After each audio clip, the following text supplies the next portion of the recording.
RER Information. Et nous retrouvons tout de suite le journal présenté par Éric Michel. Bonjour. Bonjour à tous. Retour au pays de la championne du monde de karaté des moins de 55 kilos.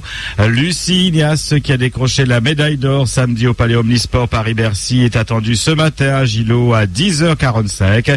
Sa famille de la Rivière de l'Est a loué un bus pour aller l'accueillir, tandis que la municipalité de Bras-Panon met 2 bus à la disposition des personnes qui souhaiteraient aller à Gillot.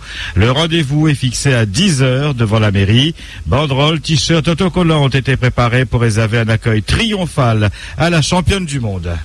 RER. Le piéton renversé hier vers 12h30 sur le boulevard de l'Océan à Saint-Denis n'a pas survécu à ses blessures.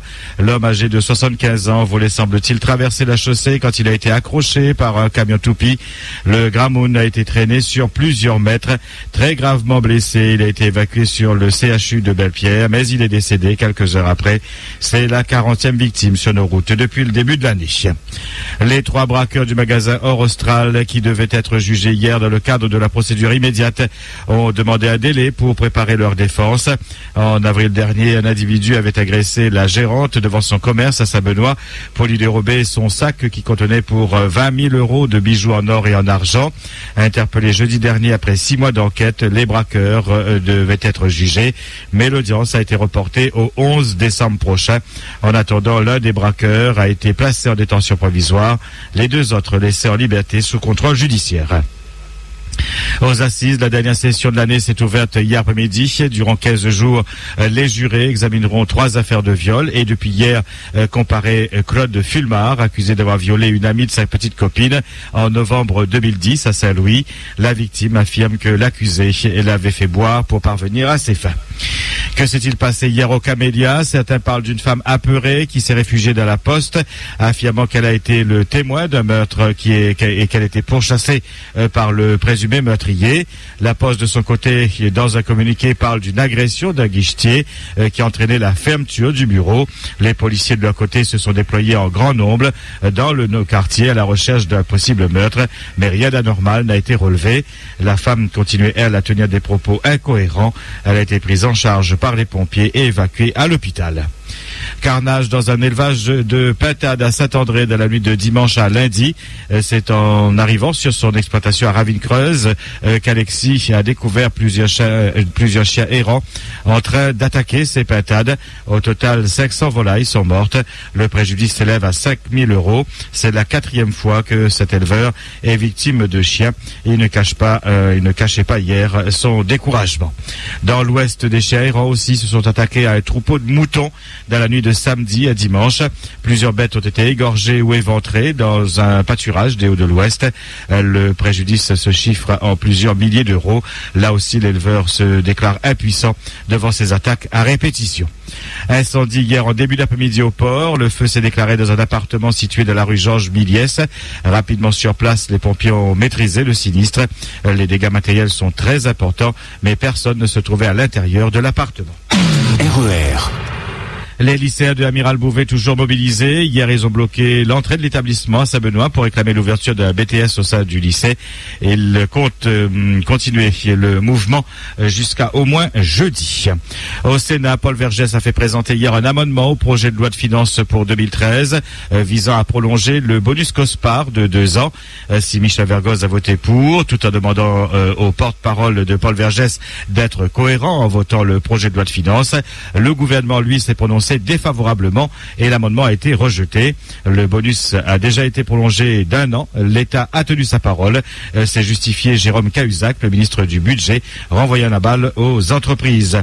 Le bonus COSPAR et le RSTA seront évoqués maintenant lors de la conférence économique prévue le 10 décembre à Paris. JR est mort vendredi, mais Dallas continue à l'UMP. La commission de recours a proclamé hier soir élu Jean-François Copé avec 952 voix d'avance et non plus 98. François Fillon ne reconnaît pas cette commission et menace toujours de saisir la justice. Hier, il envoyait des huissiers au siège de l'UMP pour récupérer les bulletins de vote, mais ces huissiers ont été refoulés. Nicolas Sarkozy rentre dans la bataille et a eu des échanges avec les deux protagonistes. L'ancien chef d'État se positionne pour un nouveau vote des militants. Le camp Copé refuse. Le camp Fillon se réunit cet après-midi à l'Assemblée nationale et certains parlementaires veulent créer un nouveau groupe. Le trésorier de l'UMP, lui, a démissionné, dénonçant l'utilisation des moyens du parti pendant la campagne électorale, qui n'a profité qu'à un seul candidat, Jean-François Copé. La suite au prochain épisode. RER. Inauguration hier d'un nouvel établissement de personnes âgées et dépendantes. Il se situe à la Ravine Blanche, Saint-Pierre, et pourra accueillir jusqu'à 80 pensionnaires, dont une quinzaine uniquement la journée. Une maison dédiée aux personnes aux très faibles revenus et qui souffrent notamment de maladies de Parkinson ou d'Alzheimer. 11e édition de Casse Moustique depuis hier, un rendez-vous annuel incontournable qui est l'occasion de sensibiliser les Réunionnais à la mise en œuvre des gestes de prévention et de lutte contre les moustiques. Les 31 cas de dengue observés entre janvier et juillet dernier rappellent une nouvelle fois la menace permanente que connaît la Réunion. L'opération a pour but d'expliquer l'intérêt et l'efficacité des gestes individuels de lutte contre les gîtes larvaires, s'ils sont portés par tous. Casse Moustique se déroule jusqu'à dimanche. La mobilisation des partenaires est encore au rendez-vous cette année. On retrouvera, comme les années précédentes, de nombreuses actions tout au long de la semaine réparties sur l'ensemble du territoire. Des visites chez l'habitant, des animations de quartier et des nettoyages collectifs de ravines ou des quartiers. Au total, 74 partenaires sont engagés dans la réalisation de 92 actions d'animation et de mobilisation sociale. Votre question d'actualité, justement aujourd'hui, avez-vous les bons réflexes pour détruire les moustiques? Participez-vous aux actions de nettoyage de votre quartier? Avez-vous été victime du chikungunya ou de la dengue? Y a-t-il encore des opérations de démoustication dans votre quartier et sont-elles efficaces? Vos réponses sur le www.re.re. Vos réactions et témoignages en direct à 9h, 11h et 17h. Samedi, c'est le 1er décembre déjà et c'est aussi la journée mondiale de lutte contre le sida. Tout au long de cette semaine, les acteurs de la santé sexuelle organisent des actions de prévention et de sensibilisation. Journée de dépistage demain dans le haut de la rue Marshal Leclerc à Saint-Denis. Concert de musique classique samedi au théâtre de Champfleury et dimanche à la salle Gramoun-Lélé à Saint-Benoît, afin de récolter des fonds au profit des personnes vivant avec le VIH. Un rassemblement est également prévu samedi à 15h à la cathédrale de Saint-Denis. Un jardin thérapeutique sera inauguré vendredi au service d'immunologie du CHU de Bellepierre. Des distributions de la documentation et de préservatifs auront lieu aussi toute cette semaine dans plusieurs villes de l'île.